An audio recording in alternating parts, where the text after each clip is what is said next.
यदि ये एक इनफाइनाइट लेंथ का वायर है तो पी पॉइंट पर हमको इंटेंसिटी ऑफ मैग्नेटिक फील्ड निकालनी है। पूरे वायर में आई करंट फ्लो होने से पी पॉइंट पर जो टोटल मैग्नेटिक फील्ड की इंटेंसिटी होगी वो हमको निकालनी है। अब जब किसी वायर में करंट फ्लो होता है तो उसके आसपास एक मैग्नेटिक फील्ड बनती है। ये ऑर्स्टेड लॉ है। करंट के फ्लो होने से उसके आसपास मैग्नेटिक फील्ड बनती है। एक मैग्नेटिक कंपास रखी होती तो उसका नॉर्थ पोल स्विमर के लेफ्ट हैंड तरफ डिफ्लेक्शन देता। ये एम्पियर का स्विमिंग रूल था। करंट इधर जा रही है, स्क्रू को भी उधर जाता हुआ सोचें तो हमारा राइट हैंड का थंब क्लॉकवाइज घूम रहा है तो इसके आसपास एक क्लॉकवाइज मैग्नेटिक फील्ड बनेगी। ये मैक्सवेल का राइट हैंड स्क्रू रूल है। इस पॉइंट P पर इंटेंसिटी ऑफ मैग्नेटिक फील्ड की डायरेक्शन क्या होगी, उसके लिए राइट हैंड पाम रूल लगाएं तो थंब बताएगा करंट की डायरेक्शन, सारी फिंगर उस पॉइंट को बताएगी ये रहा। तो पॉम इसको बोलते हैं, इसके परपेंडिकुलर आउटवर्ड। तो जब यहां जमाएंगे तो पॉम के परपेंडिकुलर आउटवर्ड कहां आएगा, नीचे बोर्ड के अंदर। तो यहां मैग्नेटिक फील्ड की इंटेंसिटी आएगी बोर्ड के अंदर। तो यहां पर मैग्नेटिक फील्ड की इंटेंसिटी बोर्ड के अंदर है। ये 4 लॉ हो गए। 5वां लॉ बोलता है कि एक छोटे से सेगमेंट में करंट फ्लो होने से यहां जो थोड़ी सी मैग्नेटिक फील्ड की इंटेंसिटी क्रिएट होगी हम वो निकाल सकते हैं। तो इस स्मॉल सेगमेंट में करंट फ्लो होने से इस पॉइंट पर जो स्मॉल मैग्नेटिक फील्ड की इंटेंसिटी क्रिएट होगी वो हम बायो सेवर्ट्स लॉ से निकाल सकते हैं। और वो होती है μ0/4 पाई आई dl sine theta upon r square. ये छोटा सा सेगमेंट है तो पॉइंट से इसका डिस्टेंस जितनी दूर रहेगा ये डिस्टेंस भी हम उतनी दूर मानेंगे, क्योंकि ये सेगमेंट बहुत छोटा सा है। जब छोटा सा है तो ये लेंथ और ये वाली लेंथ लगभग सेम ही रहेगी, तो इनके सेम सिंबल यूज करना है, ध्यान रखना। छोटा सा सेगमेंट यहां पर छोटा सा एंगल बनाएगा डेल्टा थीटा, और इस परपेंडिकुलर लाइन से ये एंगल बन रहा था अल्फा, और इस बड़े एंगल पूरे एंगल को हम बोल रहे हैं अल्फा 1। और ये चीज क्या है, तो एक छोटे से सेगमेंट में करंट फ्लो के कारण थोड़ी सी मैग्नेटिक फील्ड की इंटेंसिटी। लेकिन बोल क्या रहा है सामने वाला, हट हट, बोले कर क्या हो गया, अरे बोले अपने को तो पूरे वायर की करंट के कारण यहां जो टोटल मैग्नेटिक फील्ड की इंटेंसिटी होगी हमको तो वो टोटल इंटेंसिटी निकालना है। तो अब हम कैसे निकालें ये हमको सोचना है। तो अब यहां टोटल मैग्नेटिक फील्ड की इंटेंसिटी निकालने के लिए हमने कंस्ट्रक्शन किया। ए पॉइंट से इस लाइन पर एक परपेंडिकुलर डाला, और इंटरेस्टिंग बात क्या है, डाला एक परपेंडिकुलर और मिल गए दो राइट एंगल ट्राइंगल। अब इन दोनों राइट एंगल ट्राइंगलों में हमको 9th की 10th की ट्रिग्नोमेट्री का बेसिक लगाकर साइन थीटा की वैल्यू भी सोचना है और साइन डेल थीटा की वैल्यू भी सोचना है। साइन थीटा क्या आएगा और साइन डेल थीटा क्या आएगा। अब इस राइट एंगल ट्राइंगल एसीबी में साइन थीटा, थीटा के सामने वाली साइड परपेंडिकुलर, 90 डिग्री के सामने वाली साइड हाइपोटेनियस, तो यह आ जाएगा AC अपॉन डेल एल। यहां से हमने AC की वैल्यू निकालना है। फिर इस राइट एंगल ट्राइंगल में भी साइन डेल थीटा, ये छोटा वाला एंगल कौन है, del theta, sine del theta लगाएंगे। यहां से भी AC की वैल्यू निकाल ली अपन ने। अब ये भी AC from 1 and 2 right hand sides को इक्वल लिख देंगे। तो डेल एल साइन थीटा की value R sine del theta के बराबर आ जाएगी। ये हमारे पास एक रिजल्ट आ गया।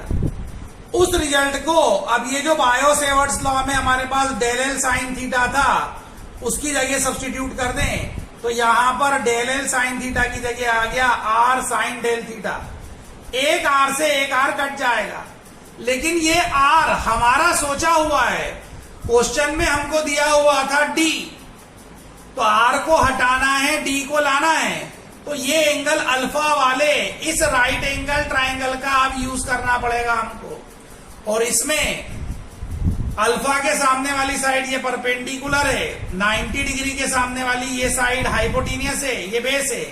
कॉस लगाएंगे तो इन दोनों में रिलेशन आएगा, इसको हटाना है, इसको लाना है, तो कॉस अल्फा हो गया बेस अपॉन हाइपोटेनियस, तो यहां से आर की वैल्यू आ जाएगी डी अपॉन कॉस अल्फा।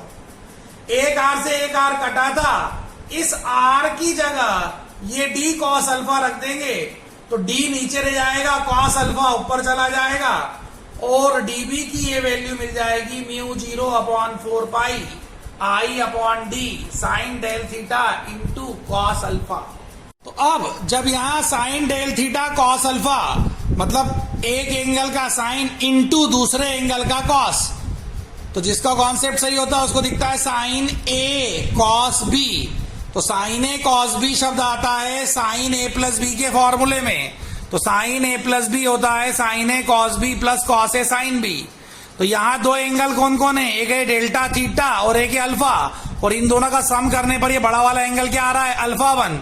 तो यदि हम एक को डेल्टा थीटा माने ए को और बी को अल्फा और साइन ए प्लस बी का फॉर्मूला लगाएं तो sine A plus B sign A cos B plus cos A sine B, इसकी वैल्यू निकालना है हमको।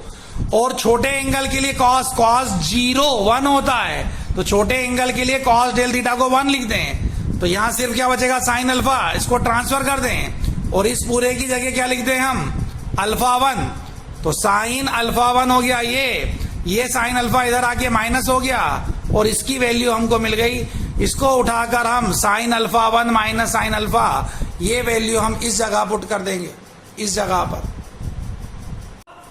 ये छोटा सा सेगमेंट था तो इन दोनों को अपन ने यहां ज्वाइन किया और ये जो परपेंडिकुलर डाला था तो ये बड़ा वाला एंगल है अल्फा 1 और ये है अल्फा। सोचो ये छोटा जरा सेगमेंट यदि धीरे धीरे अपना विराट स्वरूप दिखाए, विराट कोहली समझते ना, विराट स्वरूप, तो ये ए भी बड़ा होता जाएगा।